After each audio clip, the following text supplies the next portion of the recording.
Good evening and welcome to the February 28th, 2023 combined rescheduled work session and regular meeting of the Gaston County Board of Commissioners. My name is Chad Brown and I represent the Riverbend Township and as well as serve as chairman of the board. I would like to welcome our viewers and thank Spectrum Cable and AT&T for making this possible for our citizens. For our television audience and live streaming audience, I would like to present your Gaston County Commissioners beginning on my far right. Alan Fraley, Cherville Township. Ronnie Worley, South Point Township. Kathy Cloniger, Dallas Township. Kim Johnson, Gastonia Township. Good evening, Bob Hovis, Crowders Mountain Township. Good evening, Tom Kigger, Gastonia Township.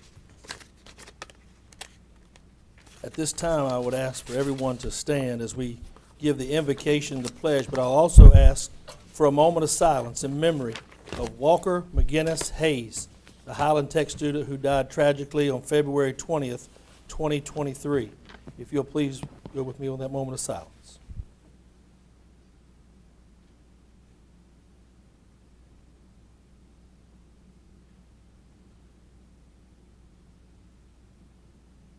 Thank you.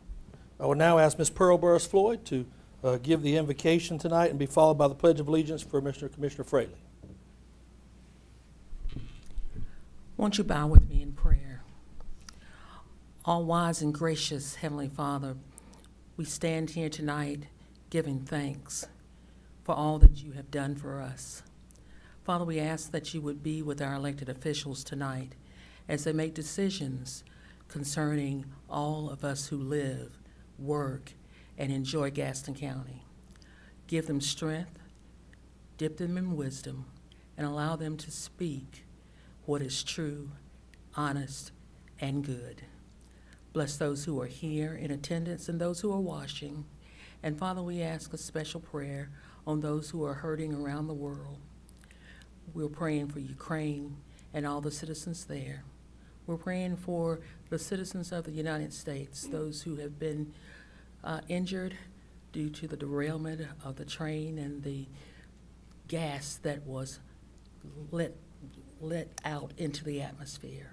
Bless those families, keep them in your care, and we will give you honor and glory always. In Christ's name, amen. Join me in the pledge. I pledge allegiance to the flag of the United States of America and to the republic for which it stands, one nation under God, indivisible, with liberty and justice for all.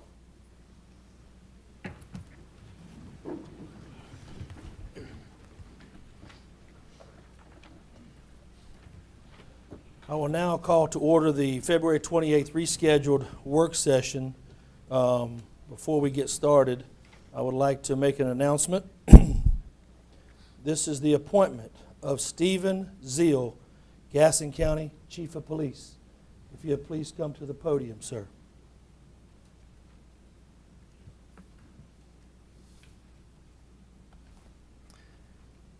Thank you, Mr. Chairman, and to the Board of Commissioners, Dr. Eagle. First, I just want to thank you all for the support that you've shown me over the last few weeks, from the phone calls, text messages, to the conversations we've had. It's been incredible to receive the amount of support I have from you going into this new position. Secondly, I want to thank my wife, Shawn, who's out there in the audience, and my son, Tyler, and other son, Tanner, who's not here tonight. But I want to thank them for standing beside me all these years throughout my career and allowing me to do a job that I truly love. Lastly, let me thank my friends and coworkers that are out here in the audience for supporting me, especially over the last few weeks and through this process. It's good to know that I have a credible level of support from my agency coming into this position. I am a lifelong resident here in Gaston County, 22 years of service with the county police, and I will tell you that I'm incredibly committed to this county and this county police department, and I'm very grateful to have been allowed this opportunity to serve in this capacity. And I just want to thank you again for selecting me and allowing me to serve as your new county police chief. Sir, before you leave, if you'll bring your family to the center, and then we will ask all of his colleagues and co-workers if you want to come up We'll take a picture in front for this occasion. We'll do it with your family first, and then we'll do it with all, and we'll have that in front if that's okay with the board. Just come right up. Yes, sir.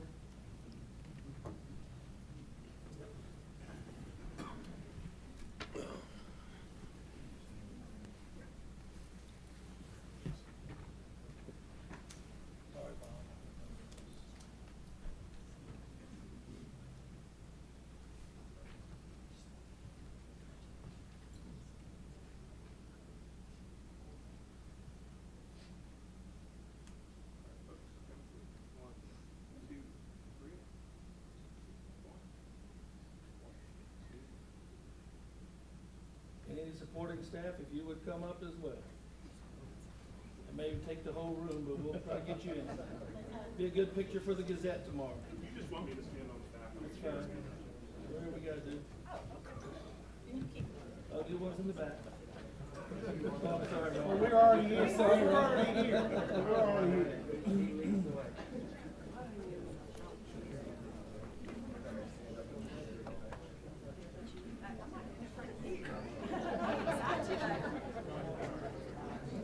Stephen, if y'all wanna move up front a little bit, then we'll continue to Start a second row. Y'all gonna have to come in. One step forward, and then we'll bring in a second row. Thank you.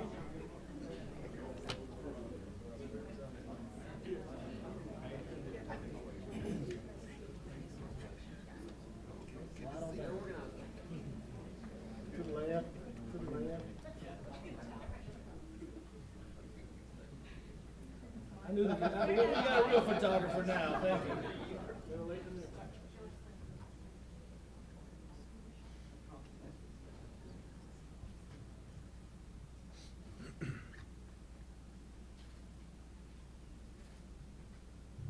You good, Adam? Yeah, let me get one more.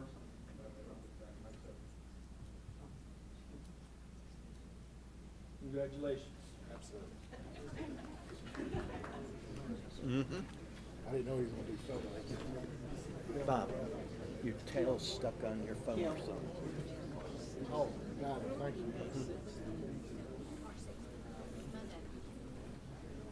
You ready just for a sec? Just 1 second. While everyone's filing out, the official swearing-in ceremony will be March 6th at the County Police Department, and we look forward to that. Mr. Zeal, we look forward to seeing you on that day, sir. Have a great day.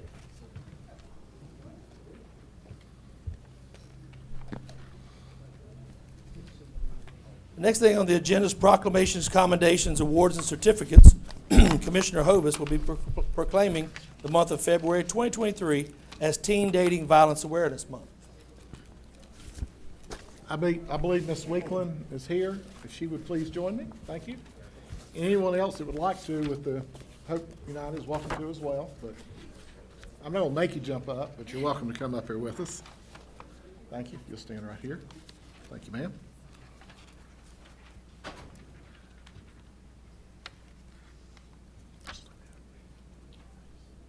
Whereas teen dating violence, also known as dating violence, is an adverse childhood experience that affects millions of young people across our country.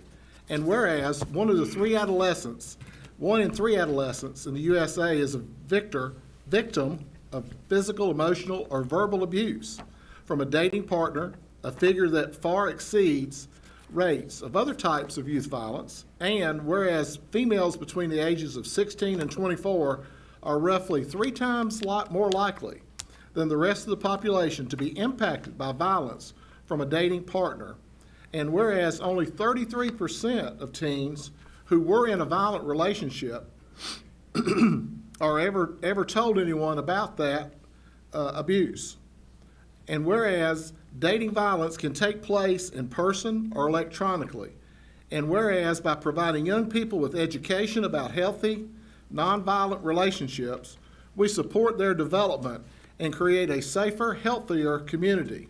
And whereas it is essential to raise community awareness through partnerships so that we may recognize and support those impacted by violence in relationships.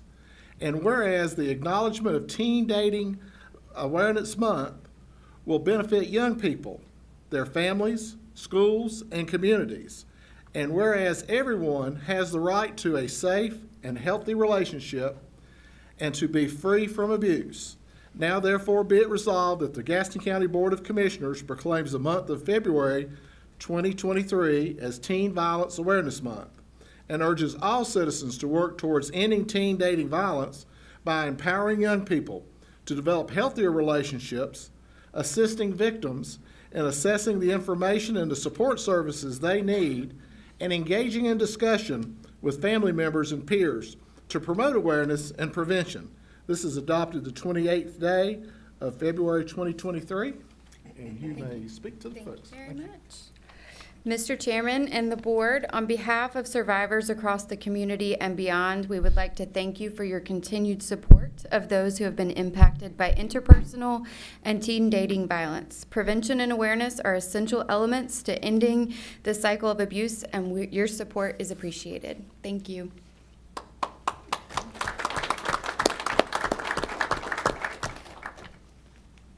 The next proclamation will come from Dr. Kim Eagle. It's a proclamation for March 2023 as Women's History Month in Gaston County. Thank you, Mr. Chairman. I would like to ask Reverend Dr. Pearl Floyd to join me at the podium. Please.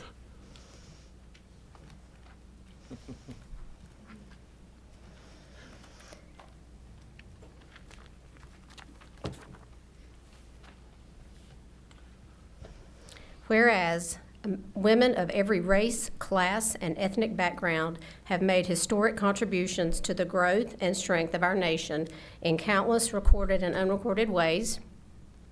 And whereas women have played and continue to play a critical economic, cultural, and social role in every sphere of life of our nation by contributing a significant portion of the labor force working inside and outside of the home.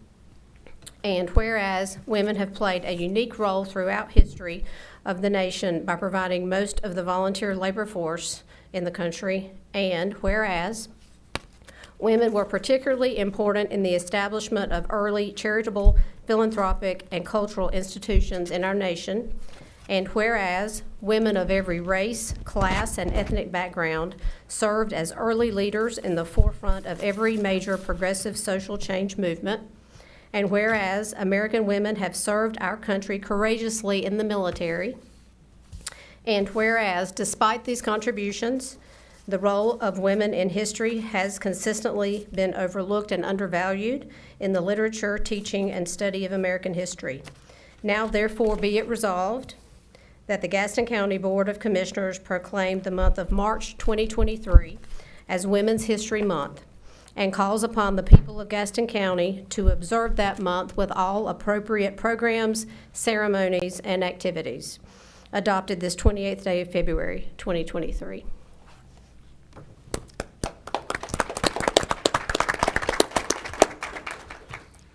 Mr. Chairman, Mr. Vice Chair, Commissioners, Dr. Eagle, we are so happy this year to have this proclamation read, to represent how Gaston County feels about the women in this community and their contribution to society. Sometimes it's not easy to be in leadership. Behind me, I have some of my colleagues, department directors, supervisors, program creators. And I ask all of them if they would stand with me so I wouldn't stand here by myself. And of course, we're so happy to have Dr. Eagle as our fearless leader, our first woman county manager. So we stand in unison tonight to thank you for this and to say to you that we will continue to strive to do our very best to make Gaston County the best place to live, to work, to raise a family, and to live in community with one another. Thank you so much. And we would like a picture with all of our team in front of the commission. Yes?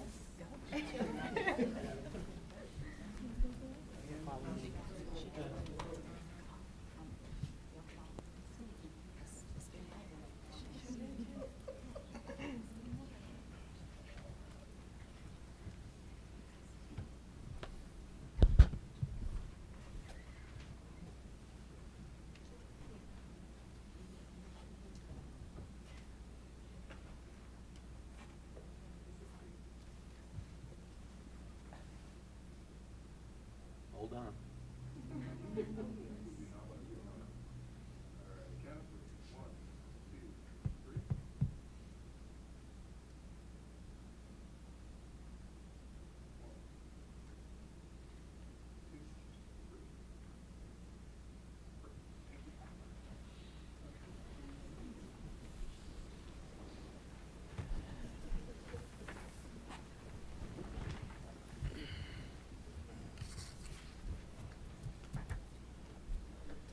It is with great pleasure for the Gaston County Commissioners to honor citizens who have unselfishly given of their time, talents, skills, and energies in service to an appointee to one of our many boards or commissions.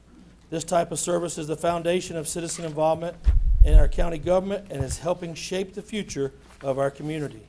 We greatly acknowledge the work of the following individuals, and a certificate of appreciation has been forwarded to them. Laura Biggerstaff, Animal Care and Enforcement Advisory Board. Roger Hurst, Environmental Review Board. Wes Gosnell, Fireman's Relief Trust Fund.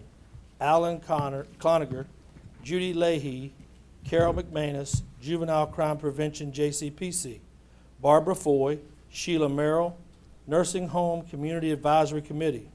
Karen Witchert, Partners Behavioral Health Management Partners, BHM. Alan Cloninger, Kevin Ellis, Gary Williams, Sarah Local Planning Committee. Cam Carpenter, Martin Hutchins, Tourism Development Board. Thank you for your service to our community. Next item on the agenda is citizens' recognition. A portion of the board's agenda is set aside for the purpose of allowing citizens the opportunity to offer comment or suggestions. This comment period is not intended to require a commission or staff to answer any questions or provide a response. Questions requiring a response shall be answered as soon as possible through the county manager's office. Citizens' recognition tonight will be limited to 3 minutes. As I call your name, please step to the podium and state your name and address. The first item, or the first person to speak tonight, is Mr. Gary Sullivan.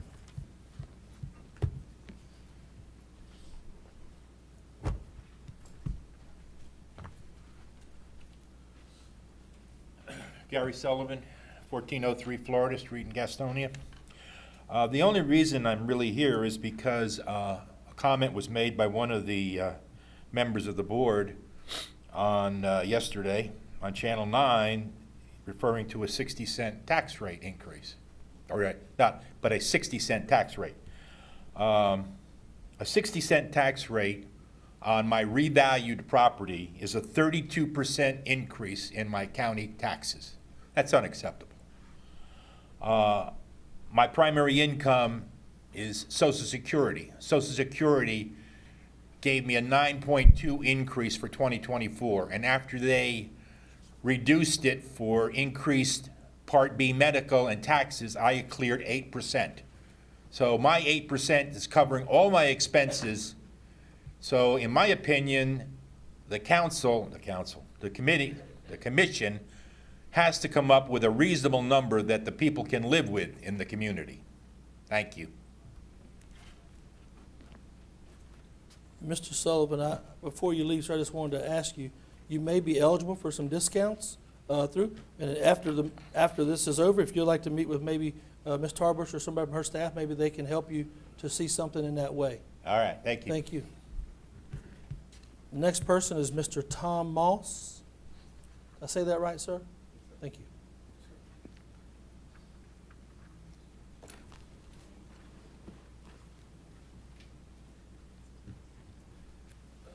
Tom Moss, 607 West Church Street, and I'm here to voice my concern over the reevaluation. In 2021, my house was appraised at $93,400. 2022, $93,400. In 2023, it's valued at $175,720. That's an increase of $82,320. I'm a retired house carpenter, self-employed. I don't have a big pension. I don't know how we just keep on taxing the little man. How are we going to afford to pay our taxes? I mean, you're gonna tax our house. We're gonna have to sell our house to pay our property tax if we don't do something about it. And this value, I live on a street that behind me, for a better word, is a crack village. City of Cherville burned a house down there 2 years ago, and they've never cleaned up the debris. I've went to the city, I've asked them for help, still back there. So, you know, $82,000, $300 is a lot of money to me. Thank you. Thank you, Mr. Moss. Let me first say some things, and also, you can sit down, I just was making a general, statement, but one of the comments that I want to make sure everybody is aware of, that the state of North Carolina, and we'll put that up on the screen, has sent us this note back in April, I think, of 2021, stating that we had to do the reval coming this year for assessment. We're already on that schedule for that, but you could see some of the reasoning behind why that was put into effect as is. So that I wanted everybody to see that, but I also wanted to talk about some of the issues that are up for if anyone feels like they are homes are misvalued, you can always appeal those at the tax office or online, and those are handled daily, that they are doing that. And for the next 30 days, I don't know what day that would come out as the last day, but March 28th would be the last day for that. So I encourage anyone who thinks that their values are not correct to please appeal those values and see where we stand after that. And like I said, that's done through the tax office. I did show you the letter of intent. Also wanted to talk about some 27 of 100 counties received those letters this year because of the way the housing market and all has become through that. The ranges are 50 to 70%, and that includes all types of properties, not just residential. The question came out today of what is the revenue neutral rate, which is 62.1. The last time that was appropriated in Gaston County was 1982. So it has been some time considering for those ideals. And I just wanted to give you some quick things. No taxes have been levied at this time because this board will make this decision in late May or early June, whichever is applicable for the budget to pass. So that is the next step that will come forward. So right now we're in the appeals process, and then the Board of Commissioners will set the rate. Once the rate has been set, then you will get a bill. That comes out on, it'll be mailed out in July, and those are due September 1st, and the residents will have till January 5th of 2024 to whatever's outstanding or incurring, if there's any at all, outside of escrow. So I wanted to give you some dates that the people do know. The tax office is answering questions. I know a lot of the commissioners have answered questions as well. So I wanted to give you a few things, and also, since the Gazette may be here to give this out to some of the things that are happening. But those are the important dates that will be next, will be the setting of the rate, and that will come by this commission once we get to the budget session, and like I said, late May or early June. And that has no bearing on what you're seeing right now with the tax rate that is 81 cents, so you see that. So no monies will be incurred until after we set the rate. So I want to make sure we set the record straight for that. And do you have a question, sir? What? Okay, just one second. I only had two on there, but I'll get you just a second. So what's happening with that? The tax office is here to answer any questions that you have for the people in the room. If there's something after the meeting, you can meet them outside and ask questions if there's availability for that. But we wanted to make available,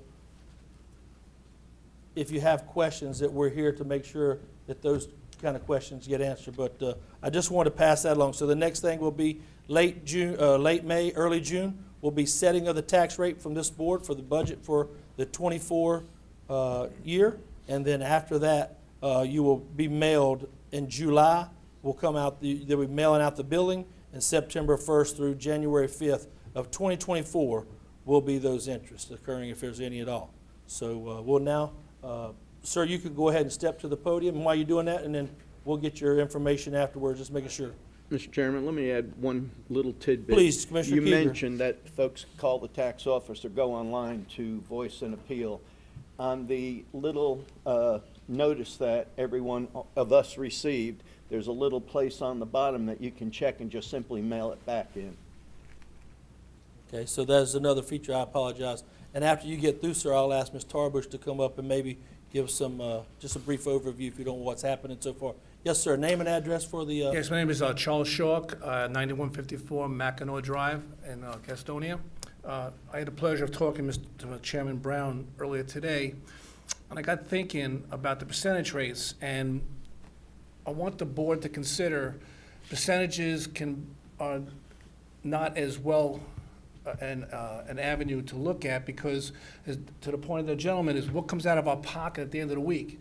I understand .62 may be the lowest in many years, but at the end of the day, how much is coming out of the pockets of the taxpayers at the end of the week? Because at the end of the week, we got to pay our bills, and if it's going up $700 or $1,000, whatever it's going to go up, that's coming directly out of the pocket of the elderly and the people who are on fixed incomes. So when the board sets the rate, I'm asking you to consider not percentage.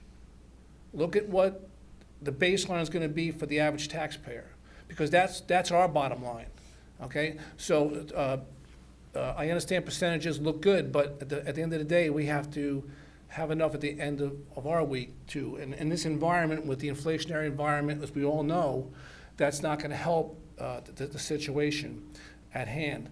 So it's imperative that we're looking for leadership to address the community as a body that needs help, that we need to keep costs under control for ourselves, yet run the county.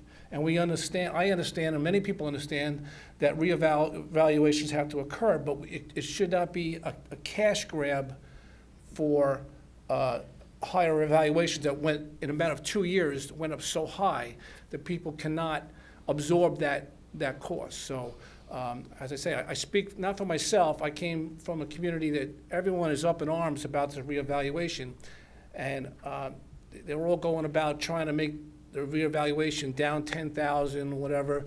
But that's not where in my opinion, where it is. It's in this board's ability to lower the rate, to keep it to what we were paying before, or maybe even bump it up a little bit. So let's look at the end result, end of the day, of what the bottom line is. And that's my recommendation for myself and my community. Thank you. Thank you, Mr. Sir. I wanted to mention as one thing as well, because you had mentioned today when we were talking, not only does this board or the county have the setting of the rate, the municipalities will also set the rate. And when they set their rate, that is also determined on how you will pay. I want to say some people were, I want to say 1.3 was the number you used today, correct, sir?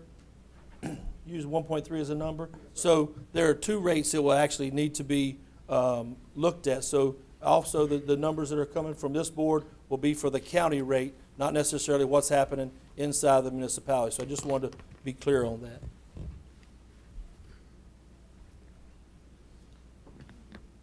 The next item on the agenda is presentations FY 21-22 Gaston County Audit. Ms. Kelly Goddard, is it Gooderman?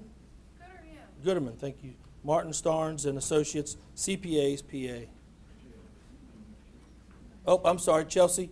Why don't you come up first while they're getting ready, and you give a brief overview of where we stand today on the. Oh, she already talked. Sorry, thank you.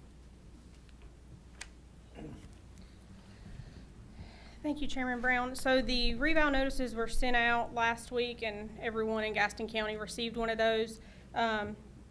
There's a couple different rates, actually. You've got the county rate for everyone that lives in the county. You have, if you live in the municipality, you've also got to factor in the municipality, which those boards will set. This board has no control over. And there are some jurisdictions that are county and fire department, and sometimes that fire department is also on top of county and city. So depending where you live in the county, you may be paying 2 or 3 different rates. So the board will set their rate, but there are other calculations that go into that with the municipalities and the fire departments as well. We are taking appeals right now to the March 27th. I'm sorry, I misspoke. I said March 28th earlier. That's informal appeals. You can appeal online. You can appeal by calling our office. You can mail in the form, as Commissioner Keeger said, that was mailed to you. At the end of March, the formal appeal process will begin March 28th and will run through May 26th. That is when the Board of ENR will start hearing appeals. So if you've appealed informally to our office and you still disagree with that notice decision that you received, you have another step, and you can appeal to the Board of ENR. You will actually go in front of a 4 or 5 member board. They will hear your appeal. They will make a decision that is independent of the tax office. If at that point you would disagree with the notice decision that you received, you still have other avenues to appeal your property decision. You can do that to the PTC in Raleigh. The revenue neutral rate is we assess all the property in Gaston County, and then we take that and they set a rate to formulate the budget that's needed to run the county. And so that's why they set their tax rate. That way they can make sure that they're running the county and funding the county with the needs for the citizens. As far as appeals, we have processed a total of 910 appeals in 4 or 5 days. So people are coming in. A lot of people are calling, just questioning us. 8:30 to 5, Monday through Friday.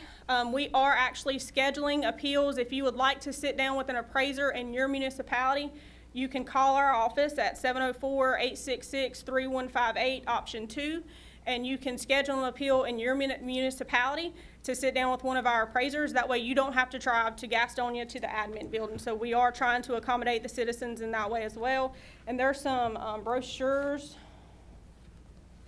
there were brochures, I think Adam may have them, that explain why we're doing a reappraisal, which Commissioner Brown put the letter on the screen earlier. We were mandated by the North Carolina Department of Revenue. It fell in line with our 24-23 cycle in that 4-year cycle, so we just went ahead with that cycle. We would have had to do it anyway. So this explains your assessment. This explains who sets the tax rate, how to calculate your annual tax bill that'll come out in July, and the appeal process as far as your options. And there's some QR codes and websites and information on here to where you can go online. There's a lot of tools online. You can see the sales in your area on our Comper for citizens, so you can actually pull up your address or your neighbor's address and see all the sales in your neighborhood. And those sales are arm's length transaction qualified sales, so it's not mom selling property to daughter or something like that. It's an actually true qualified sale. So if you disagree with your value, we suggest that you go on the website, you look at Comper, and look at the sales in your area if you haven't bought or sold a home in this market, and look at those sales. Any other Very well questions? done. And the phone number again, just so it was 866-3152? 3158, option 2. 3158, sorry. Yes, sir. Option 2. And there are, speaking to the elderly and disabled exemptions, if you are 65 or older, there's an income requirement. It's $33,800 for this year. That is set by the North Carolina. It's North Carolina law. It's in all 100 counties. That's not something Gaston County sets. So you have to be 65 or older, live and own in your home, and your income limit cannot be above $33,800 to receive that exemption. And then if you are a 100% disabled veteran, regardless of your age or your income, there's also relief out there for you as well. So I'll be happy to get with anybody, give you information, or direct you to our listings department to file an application. Thank you, Chelsea, for you and your department on the work they've done this week. We know it's been a difficult week for a lot of people trying to figure out where we need to go next. And so those are some important things that you know. You can always call over to the tax assessor's office, or you can appeal online, or like Commissioner Keeger said down at the very bottom, just checking the box. So those are some of the things that are going on, and just wanted to update the citizens as well on that. But so thank you so much.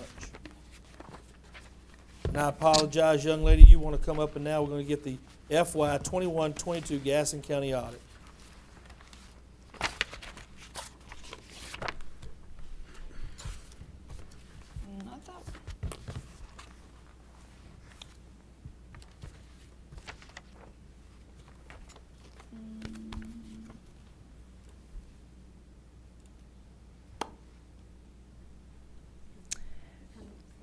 Okay. Good evening. My name is Kelly Gooderham. I'm the Senior Audit Manager for Gaston County's Fiscal Year 22 audit. We've prepared the following PowerPoint to present what we feel to be some of the more pertinent topics of the county's Fiscal Year 22 audit. Your report has been submitted to the LGC. However, we have not received approval as of yet.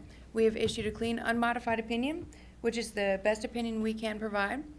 And it was a great pleasure working with a very cooperative and very hardworking finance staff. So first is a comparison of your total general fund final balance or final budget as compared to actual results. Note your final budget columns include your net transfers, so that's transfers in and out, as well as your appropriated fund balance to show that it was in balance. As you can see, revenues were over budget by roughly $5 million. Expenditures were under budget by $42 million. In the next couple of slides, we'll go over some of your fund balance calculations and comparisons and compared to prior year. First, we show your available fund balance calculation, which is a calculation utilized by the LGC to compare units across the state. And this next slide actually puts amounts to that previous calculation. So first, we start with total general fund balance of $111 million. Less your non-spendables, which includes inventories and prepaids of $790,000. Less your stabilization by state statute of $20.9 million to arrive at your overall available fund balance for general fund at $89.2 million, which was an overall increase of $26.8 million over the prior year. So next we'll show a comparison of your available fund balance percentage, which is another calculation utilized by the LGC. It is noted that the prior year amounts include your public assistance fund, so that's 2021 through 2017, whereas in 2022, your public assistance fund actually merged with your general fund. So still, comparable. The two funds are now just in one fund. So as you can see, your available fund balance calculation percentage, increased roughly 2.5% over the prior year. And this just shows you the 5 different fund balance classifications within the general fund or within governmental funds. First, we have your non-spendable, which is just basically not in cash form. Then your restricted fund balance, which is an external restriction such as imposed by laws or grantors. Then you're committed, which is an internal constraint, which is usually issued by the board level. You're committed, which is another internal constraint, but less restricted than your committed, restricted, and then your assigned fund balance, which is again a little less restricted than your committed to arrive at your overall unassigned fund balance, which has no internal or external constraints. So this slide shows how your unassigned fund balance ended at fiscal year 22. From the previous slides, we started at $111 million for total overall fund balance within the general fund, less your non-spendables and less your stabilization by state statute. Overall, other restricted fund balance classifications were $18.4 million. Assigned fund balance was $32.6 million to arrive at an overall unassigned fund balance for fiscal year 22 of $38.2 million, which was an increase in $18.8 million over the prior year. And here's a 12-year comparison of your unassigned fund balance as a percentage of your total fund balance within the general fund. And again, 2011 through 2021 or 2021 includes your public assistance fund, whereas 2022 is only your general fund, which is still merged the two funds together. So as you can see, your unassigned fund balance increased roughly 14% over the prior year. And this is just another bar chart showing you your total unassigned fund balance, which is in the orange, and then your total fund balance within the general fund again in the red. And again, the 2021 through 2011 includes your public assistance fund, which general fund is included just for 2022. So now we'll go through some of your top 3 general fund revenues. First, we have your property taxes at 60%, your restricted intergovernmental revenues at 17%, and then your other taxes and licenses at 12%. And some additional details on these top three revenues. Property taxes increased about $4.9 million or 3% over the prior year. Other taxes and licenses also increased roughly $6.3 million, which was pretty common for most units across the state. $6.3 million, otherwise 22%. And then your restricted intergovernmental revenues, again, your 2021 column includes your public assistance fund and your general fund. 2022 includes the two combined. Overall increase of $1.5 million or 3%. And then your top three general fund expenditures, we have public safety at 29%, human services at 30%, and then education at 22% for overall general fund expenditures. Public safety increased roughly $11.1 million or 17%. Human services increased about 23.2% or 39%. And again, public assistance fund and general fund is combined in 2021, whereas it's just general fund with the public assistance fund merged together for 2022. And then lastly, we have education fund, which increased around $1.9 million or 3%.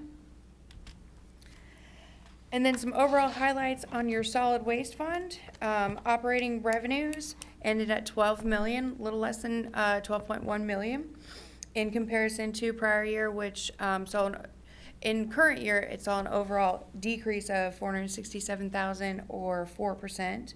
Your operating income ended at $972,000, which saw an overall decrease in comparison to the prior year of $2.1 million. And then lastly, the LGC, beginning in fiscal year 21, has started requiring certain topics to be communicated to all board members during all audit presentations. The majority of this information comes from the LGC's data input sheet, which is prepared and submitted with the county's audit each year, as well as any other unit that issues to the LGC. First, we have your stable, we noted a stable property tax valuation and collection percentage, as well as a consistent available fund balance percentage. And there were two financial performance indicators of concern noted, one of which was due to two material weakness findings noted in the county's audit, as well as late report submission of the county's audit to the LGC. And are there any questions? Are there any questions from the board at this time? Thank you very much, ma'am. Keep up the good work. Thank you. The next presentation is for Gaston Vision 2040 update. Ms. Leslie Lee, Executive Director of Gaston Together, Ms. Sharon Paget, Chief Executive Officer, Gaston County YMC, and Ms. Gina Snell, Special Projects for County Manager's Office.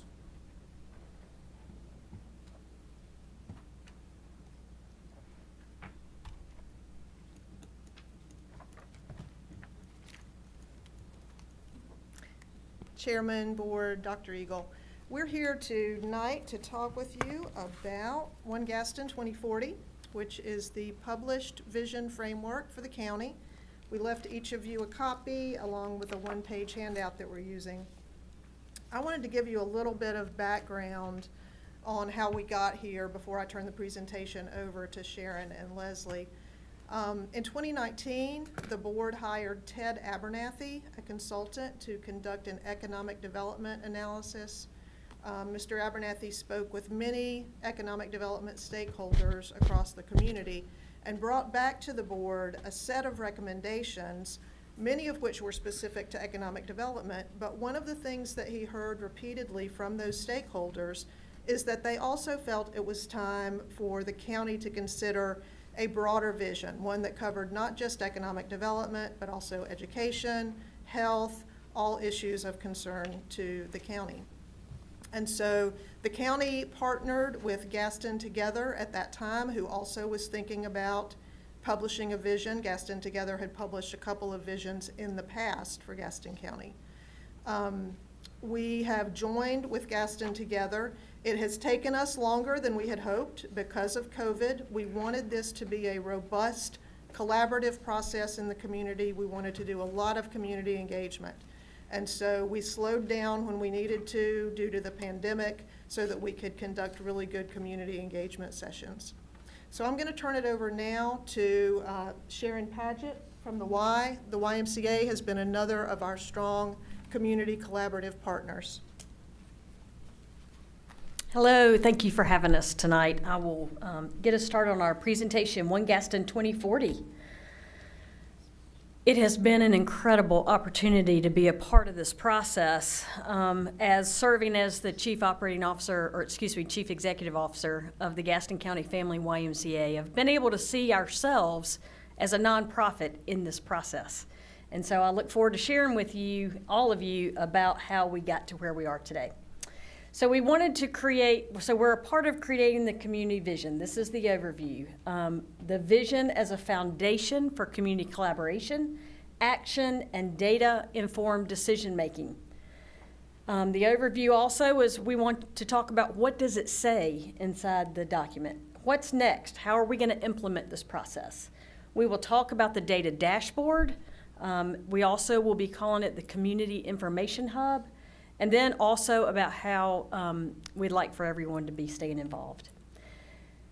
And so this has been quite a process, 2.5 years. The first year preliminary planning and groundwork, for which Gina mentioned just a second ago. It has been a public and private initiative. And so a big thank you to all of you for your involvement and your contribution in making this to become a reality, as well as our municipalities. And as well as some private funding as well. It was a very diverse steering committee, and I was one of those that was very happy to be a part of it and still am. And it was very purposeful. When we were looking at community engagement, we wanted to make sure that it was very inclusive, diverse community engagement. And so we did a lot of it, and there were 3 rounds that we have done through this process of community engagement. 70+ workshops that we have done with many, many meetings. We also included 2 online surveys for our community. And it says here about 1,700 participants, but we're up over about 2,000+ now of folks that have been from our community, Gaston County, that have been a part of this process.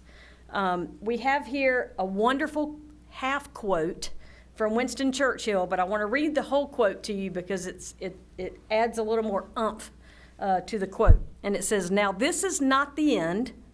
It is not even the beginning of the end, but it is perhaps the end of the beginning." And so as we move forward, we want to make sure we are building a foundation of collaboration.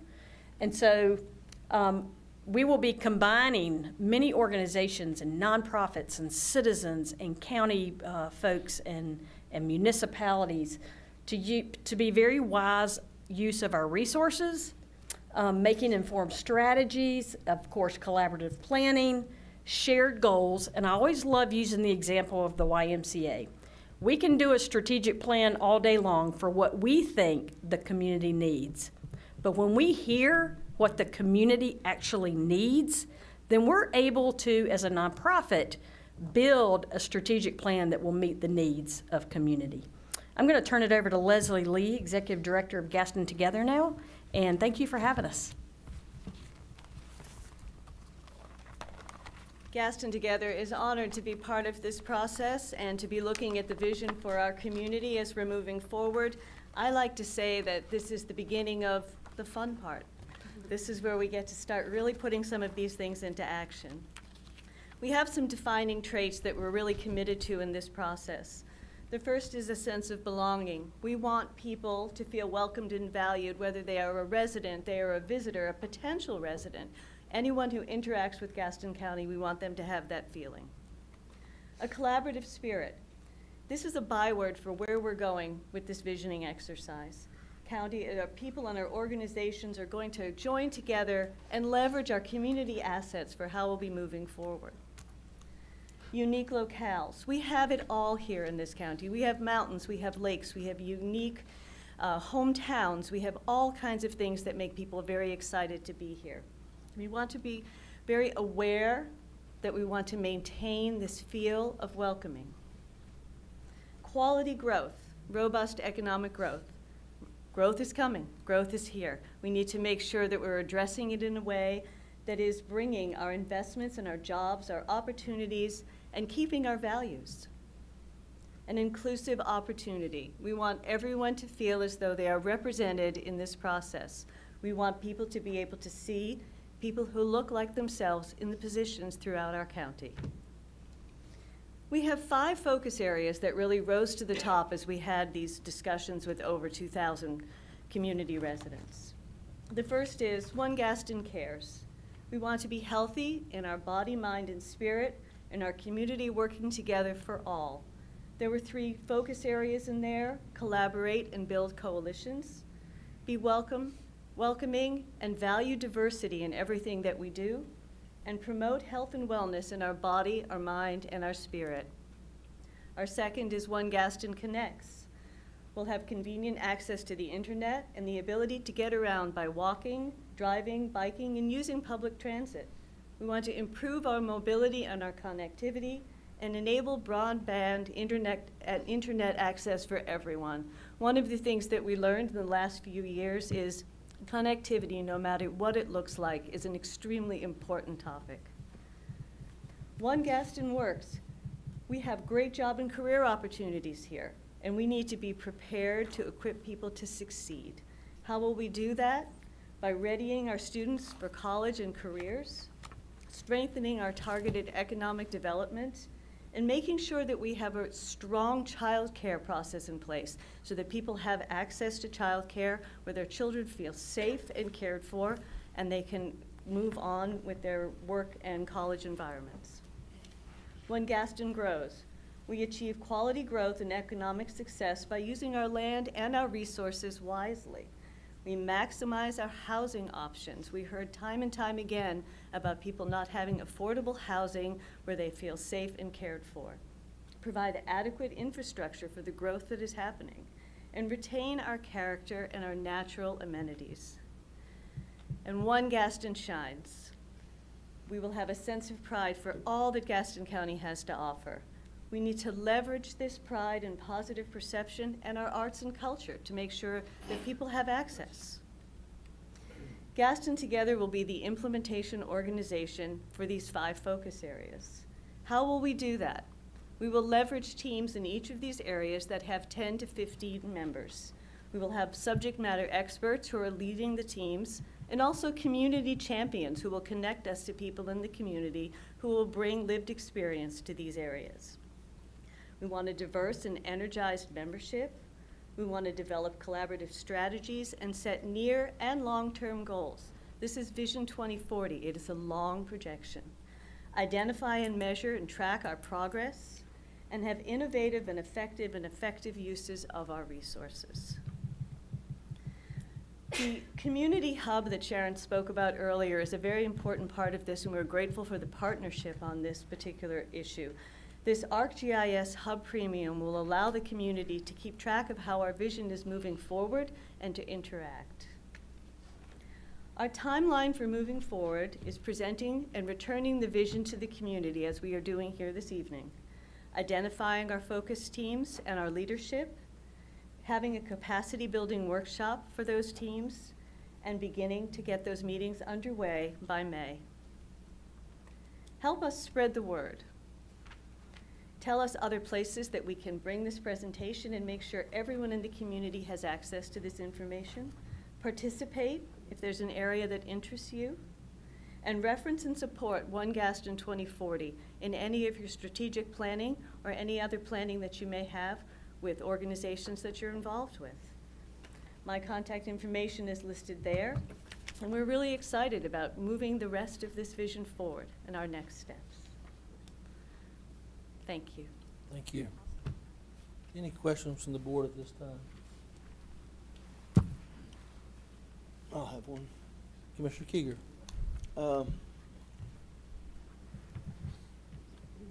How is the homeless situation being figured in, if it is, in the long-term plan here? Our focus area teams are looking at all of the different options of different ways that they can serve our citizens, and that will certainly be a topic that will be addressed underneath adequate housing for all. We are not specifically looking to create another task force, but we're looking to bring those task forces or different areas that already have people who are looking at something together into the room to be discussing this as one large entity. We've already had the task force do the research, set the goals, I assume, but I would think that there would be some mention of it, which I'd gotten a hold of one of these earlier, and I didn't see anything in there about that whatsoever. Again, I think that what we tried to do as we were looking at the different focus areas was to not give specific directions to each of these teams, but the overall process of the problem, and allow the team to then narrow down how they were going to look at these problems and invite those partners to the table. So that task force and some of those answers will be invited into the areas that are looking at housing and different options. Thank you. Any other questions this time? I'd like to add one maybe that we could work on, since it is a vision that we have. We obviously know that our school children are not just going to college anymore, they're being driven through vocational activities. I would like to see that community that you guys put together, maybe put together some presentation that goes into the schools that allows all the opportunities that we may have around our area for different things, such as we know we have Caramont, which is a great independent hospital, to be able to afford people to go into maybe nursing or some type of deliverable they may have. But we also may want to find some of the fab shops and the weld shops and maybe do a brief presentation, but we also can't forget that our history came from textiles.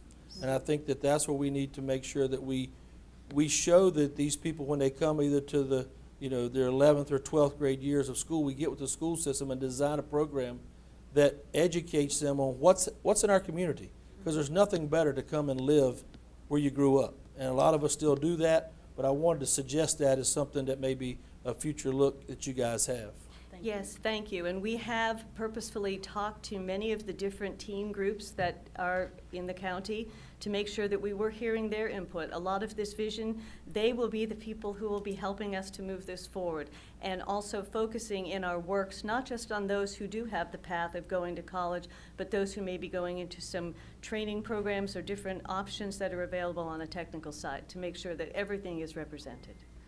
You also represent a lot of people there who maybe we could do a job fair that we could collaborate with on the community side of that. But I just wanted to put that out there. But thank you for your presentation and good job.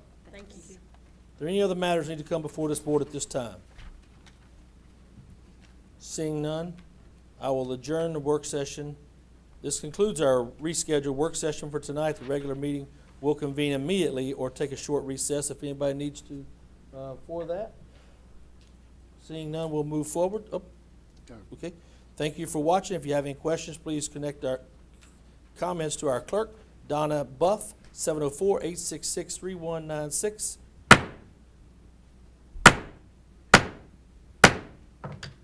And we're back in session for the regular meeting. I will now call the order to February 28, 2023 regular meeting of the Gaston County Board of Commissioners. The first item will be taken tonight is a public hearing. The commission will take citizens' comments for a public hearing. Comments will be taken on the following issues: zoning map change REZ-135, zoning map change REZ-136, incentive grant for Foundry Commercial, incentive grant for Project Husky. Before we begin, let me outline the rules of procedure for the hearing. Citizens wishing to make comment will be recognized by the chair and then requested to step to the microphone to take their comments. Citizens will state their name and address for the record. Comments will be limited to 3 minutes. All questions shall be directed to the chair for response. The chair shall rule on all points of order. Do I have a motion to go into public hearing? So moved. Motion made by Commissioner Hovis, seconded by Commissioner Worley. Any discussion? All in favor? It is unanimous, Madam Clerk. The Gaston County Commission will now take comments on public hearing zoning map change REZ 135. Pawan Agarwal? Yes, sir. Sorry if I did that. Ms. Laura Hamilton, Planner, Building Development Services, will provide a brief overview. Once she has completed her comments, citizens' comments will be taken. Ms. Hamilton. Thank you, sir. The rezoning REZ 22-12-02-00135 from Pawan Agarwal, owner Bhagwati LLC, parcel ID 169946. The location is 695 Dallas Stanley Highway. The request is to rezone the property from R1 with the U.S. overlay to the C3 with the U.S. overlay zoning district. It is a .68 acre tract of property. This property is located in the area north 321 Gaston for the comprehensive land use plan. The key issues for the citizens in this area is preservation of the open space, road improvements, and better connectivity to areas in the county and throughout the region. More transportation alternatives, preservation of agriculture, and maintaining the rural feel of the community, steering development towards existing infrastructure and areas immediately surrounding the towns and cities. This current designation is rural. Rural areas are characterized as having plenty of open space along with farm-style housing and agribusiness. Residential homes are located on large lots set back from the road upon which they front. There are opportunities for agribusiness ventures as well. This is also the default designation for Gaston County. Staff recommendation is that this application as presented is consistent with the comprehensive land use plan.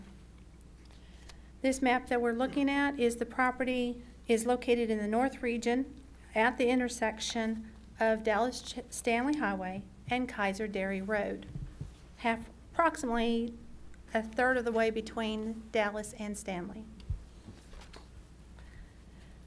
This parcel has been commercial in nature since the commercial structure was placed on the lot in 1981. The old zoning maps had this quadrant of the intersection as residential. This was matched with the current zoning districts we have today. The parcel was zoned R1, which has made this existing use a non-conforming situation.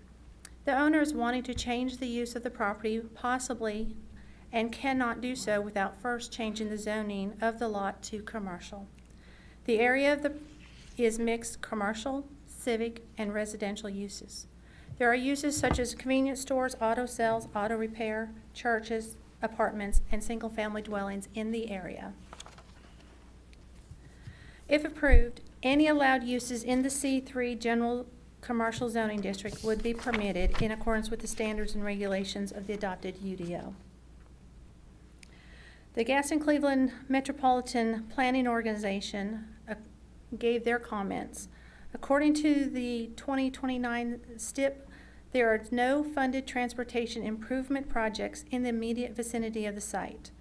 The MPO has, though, submitted a modernization project for the Dallas Stanley Highway, which will not likely be funded in the next STIP project. The Planning Board unanimously voted to approve the proposal as presented on February 6th. We have not received any phone calls on this presentation. The sign was posted on 2/8/23, and notices were mailed out on 2/7/23. Any questions? Thank you, Ms. Hamilton. Are there any comments from the applicant? Any citizens wishing to comment on this? Any questions from the Board of Commissioners?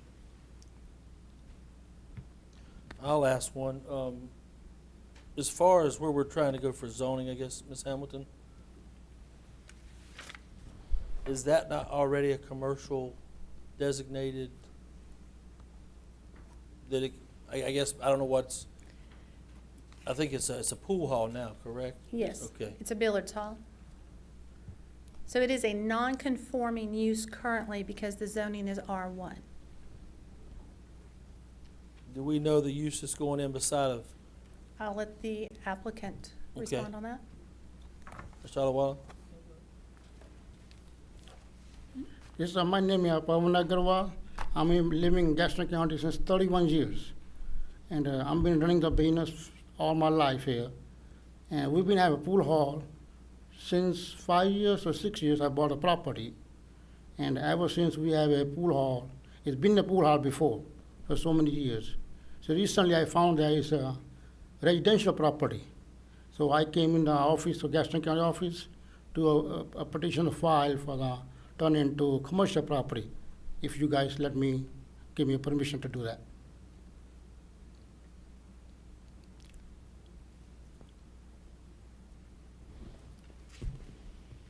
I don't understand, Ms. Hamilton, where we're at on the property that's there now. Up on 695 Dallas Yeah, 10. but would that not qualify for, does he have a potential use? You're gonna keep pool hall? You're gonna keep the pool hall, right? Yes, sir.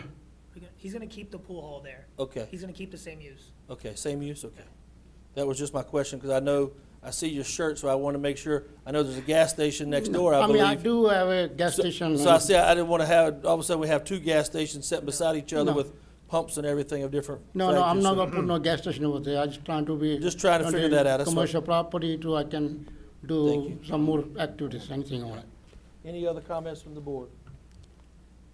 Seeing none, just to recap, the planning boards had a unanimous recommendation of approval. Is there a motion? I make a motion to accept. Motion made by Commissioner Worley, seconded by Commissioner Fraley. Any discussion? All in favor? It is unanimous, Madam Clerk. Mr. Stetzer, please provide a consistency statement. Thank you, Mr. Chairman. The application and request are consistent with the Gaston County Comprehensive Land Use Plan for Area 2. Characteristics of this area include pockets of commercial centers, development built closer to the road, and plenty of open space. The request encourages the goals of the rural land use designation by providing opportunities for small business, rural markets, and small stores.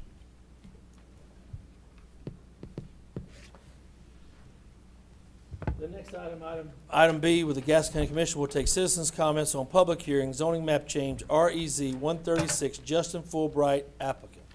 Ms. Laura Hamilton, Planning, Builder, and Development Services, will provide a brief overview. Once she has completed her comments, citizens' comments will be taken. Ms. Hamilton. Thank you. This rezoning REZ 22-12-30-00136 is from Justin Fulbright. The owners is the TV Shop.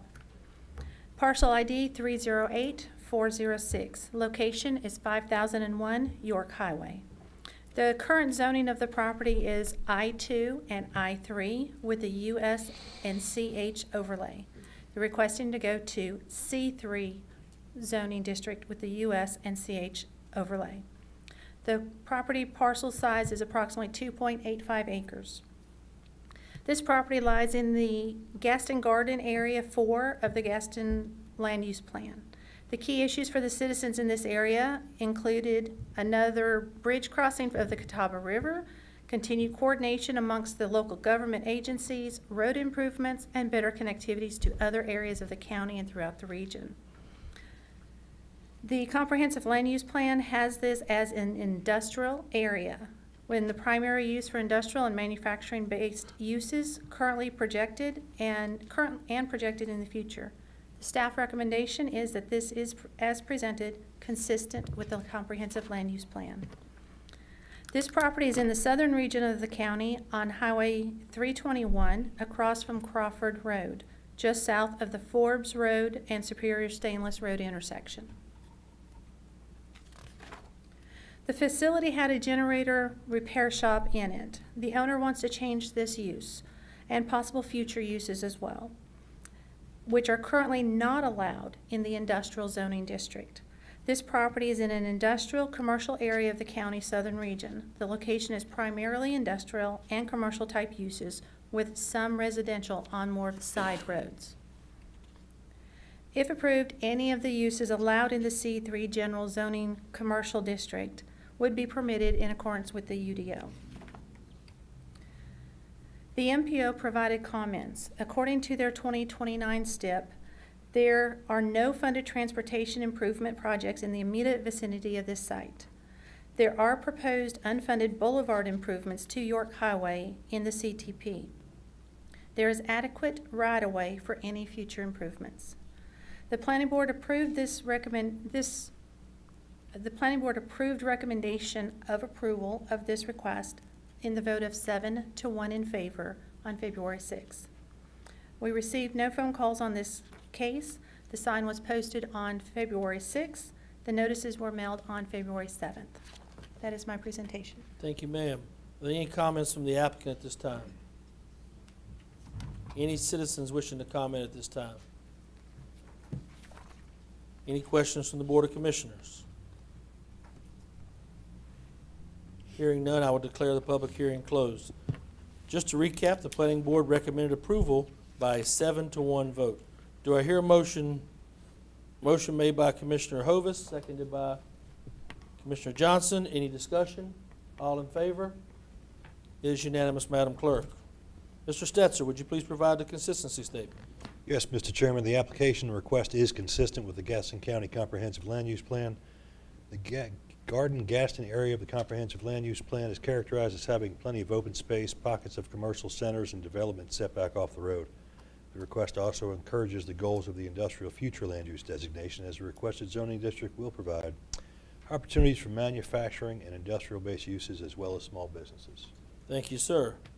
The Commission will now take citizens' comments on public hearing to amend Resolution Number 2022-265 to authorize Level 1 or 2 incentive grant and authorize an economic development agreement with Foundry Commercial. Mr. Donnie Hicks, EDC Director, will provide a brief overview. Once he has completed his comments, citizens' comments will be taken. Mr. Hicks, welcome, sir. Thank you, Mr. Chairman. The first public hearing is to consider amending a resolution that the board approved last September.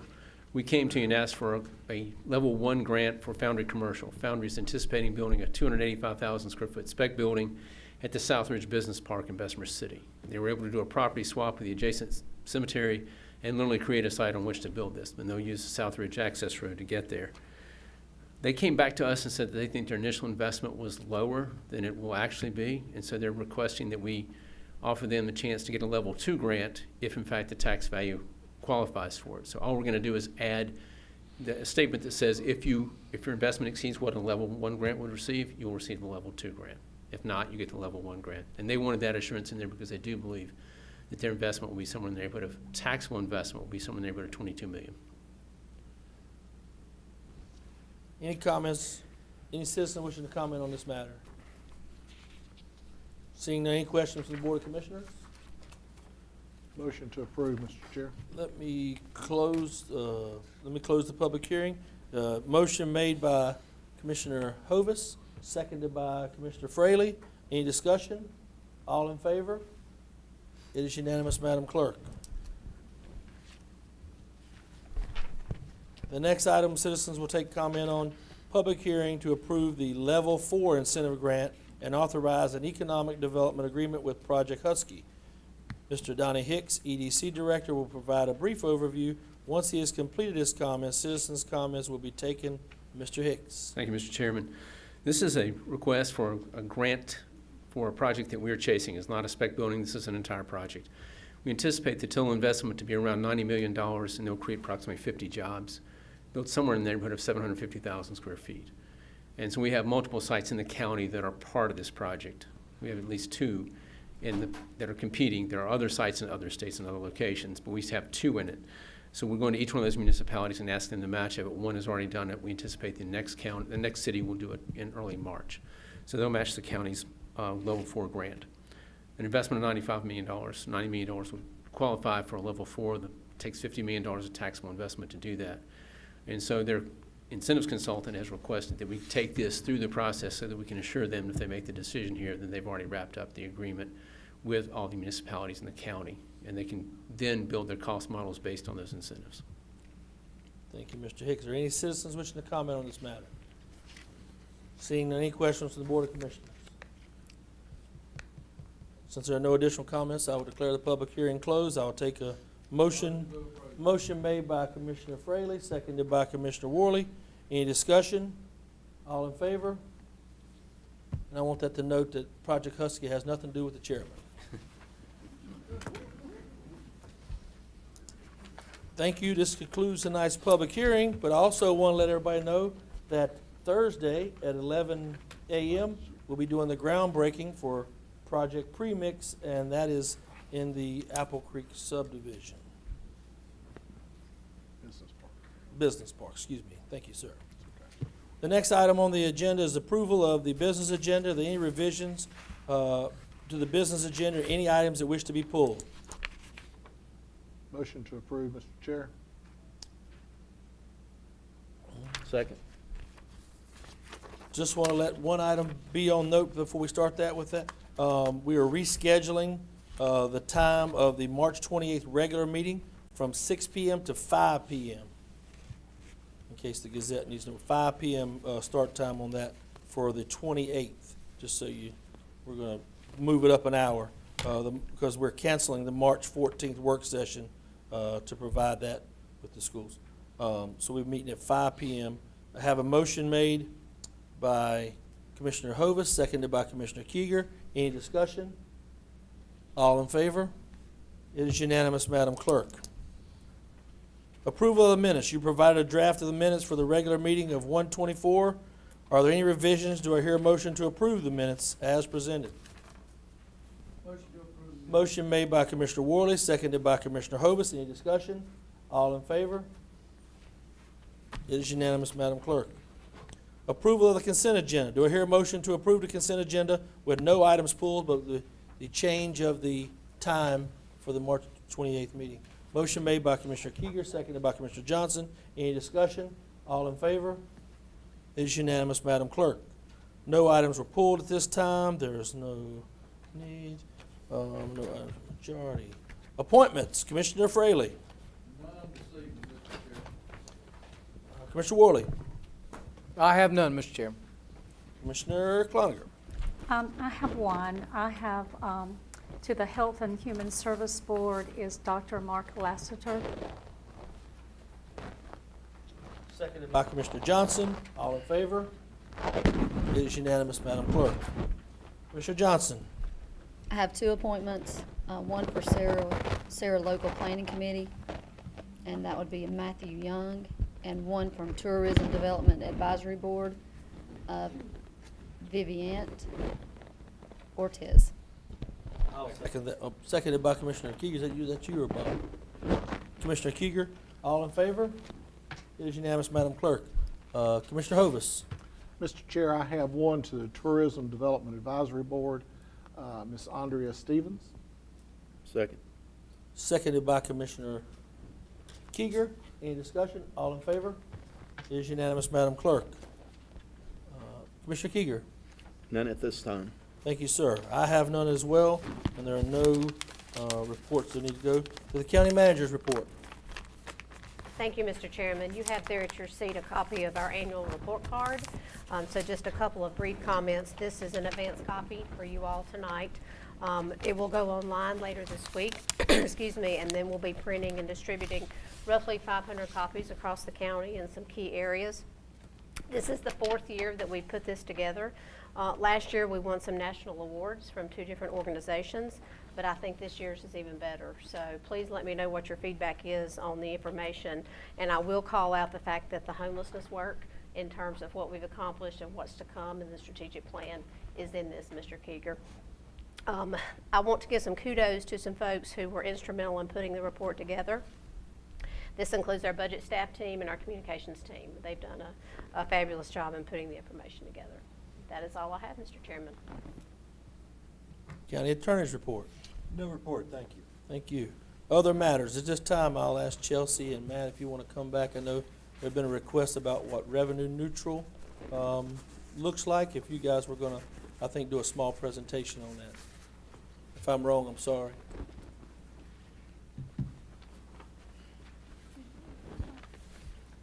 So I'm just going to explain revenue neutral a little. So it includes real and personal property. There's some things that you have to take into account with that is your collection rate, appeal loss, exclusion and exemption loss as well. And revenue neutral is just, you know, all the properties in Gaston County are assessed fair and equitable. So the revenue that is brought in, when you set a revenue neutral rate, it's just basically saying that you're bringing in the same amount of money as last year. It's not that, you know, this person's paying more, this person's paying less. We try to make it to where it's fair and equitable to everyone. Some people's properties still may increase even on a revenue neutral rate if the, you know, if the county lowers their tax rate to in the 60s from 81 cents and the municipalities don't lower theirs, then it's still going to affect them. They are going to be paying more taxes. However, the county collects those taxes, but the county doesn't see that money. That money is then distributed to the municipalities. And again, you have the county, the municipalities, and the fire departments that set tax rates that have to be taken into account depending on what jurisdiction that you live in. Thank you for that explanation. Maybe we could put that for the record on the website or something. We could do a small video, Adam, sometime in the next couple of days, just to get that so we can explain some of the things that have been explained tonight for that. But we want to thank you and your department. I know it's been a tough week for a lot of people, so, and also this board as well. Are there any other comments from this board at this time tonight?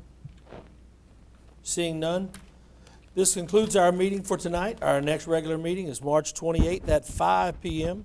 here in the Harley B. Gaston Jr. Public Forum Courthouse. Thank you for watching. If you have any questions or comments, please telephone our clerk, Donna Buff, 704-866-3196. Do I hear a motion to adjourn? Motion made by Commissioner Hovis, seconded by Commissioner Kieger. All in favor? It is unanimous, Madam Clerk. Good night, Kickers.